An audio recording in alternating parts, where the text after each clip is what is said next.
Insulinoterapia. Con la insulinoterapia lo que buscamos es contrarrestar la deficiencia de insulina mediante la administración exógena de la misma. Esto lo vamos a ver principalmente en pacientes con diabetes tipo 1, que debido a la autodestrucción de las células beta del páncreas se ven imposibilitados para sintetizar y secretar insulina, considerándose entonces pacientes insulinodependientes. La gente suele confundir el término de insulinodependiente con diabético tipo 1, porque todos los diabéticos de tipo 1 requieren de insulina.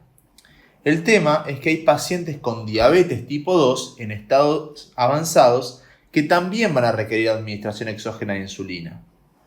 Entonces, decimos que todos los pacientes con diabetes tipo 1 son insulinodependientes, pero no todos los insulinodependientes son diabéticos tipo 1. Antes, como insulina exógena, se usaban insulinas porcinas o bovinas, es decir, derivados de cerdos y vacas. El problema era que podían inducir una respuesta inmunitaria. Hoy en día, la insulina utilizada es casi en su totalidad humana y es elaborada mediante tecnología ADN recombinante. Primero, vamos a ver aspectos generales de la farmacocinética de las insulinas.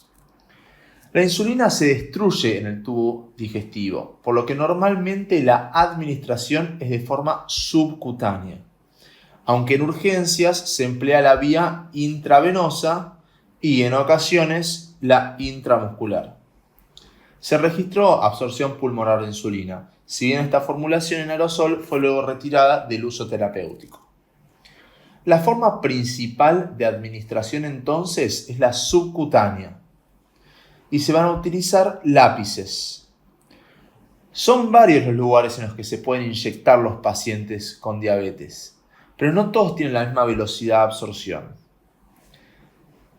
De velocidad más rápida a más lenta tenemos al abdomen, seguido por los brazos, muslos y por último los glúteos. También existen bombas de insulina, que tienen dosis programadas que se administran de forma subcutánea a lo largo del día. Y esto evita que el paciente se tenga que dar múltiples inyecciones. Uno de los principales desafíos que surge con la utilización de insulina consiste en evitar fluctuaciones amplias en su concentración plasmática, que como consecuencia provocan distintas fluctuaciones en los niveles de glucemia.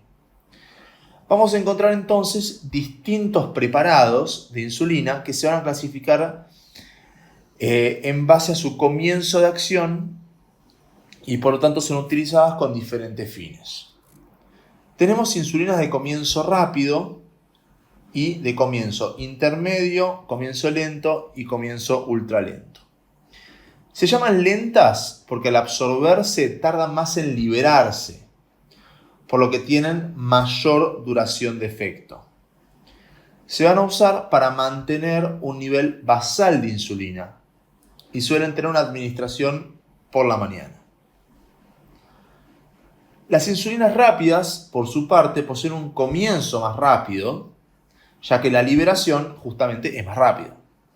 Son las que se van a utilizar para lo que se denomina corrección de la glucemia, con una administración previa a las comidas, realizando un cálculo de unidades de insulina en base al tipo y cantidad de comida que se va a ingerir. Son insulinas cuyo efecto dura menos. Algo que suele confundir a los alumnos es el concepto de vida media de la insulina.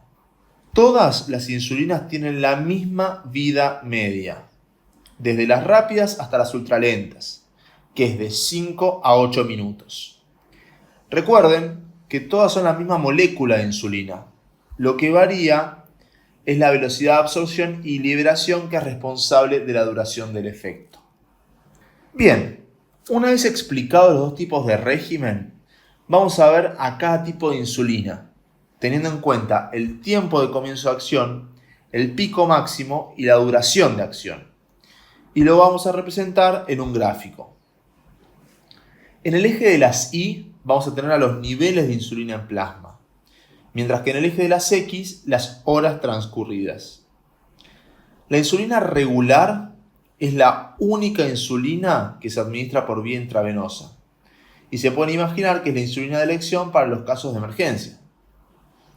También puede administrarse de forma subcutánea en dosis de mantenimiento, tanto sola como en combinación de preparaciones intermedias o prolongadas.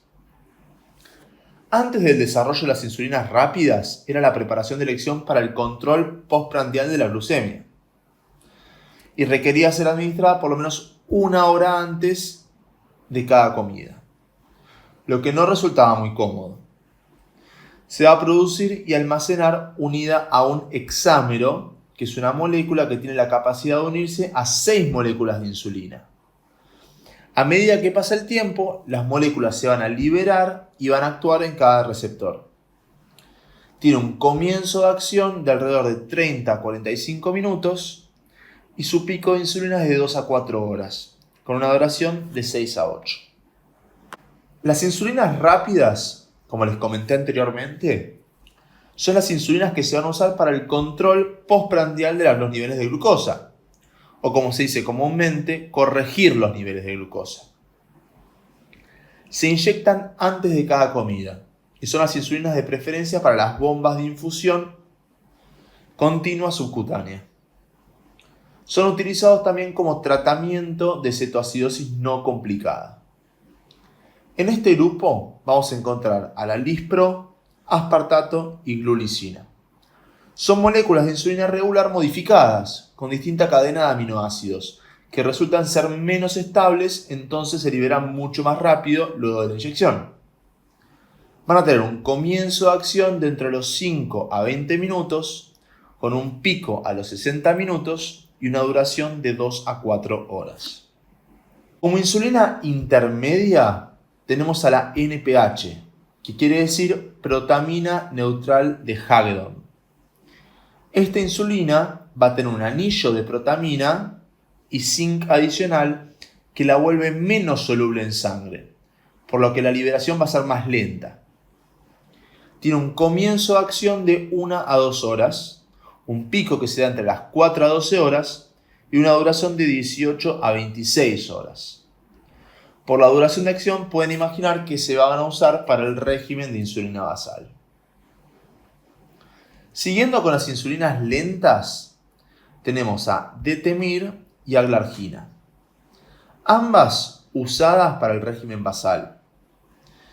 Y las dos tienen un comienzo de acción de 1 a 2 horas, pero el detemir va a tener un pico que no es muy pronunciado, entre las 6 a 9 horas, mientras que la glargina no tiene pico.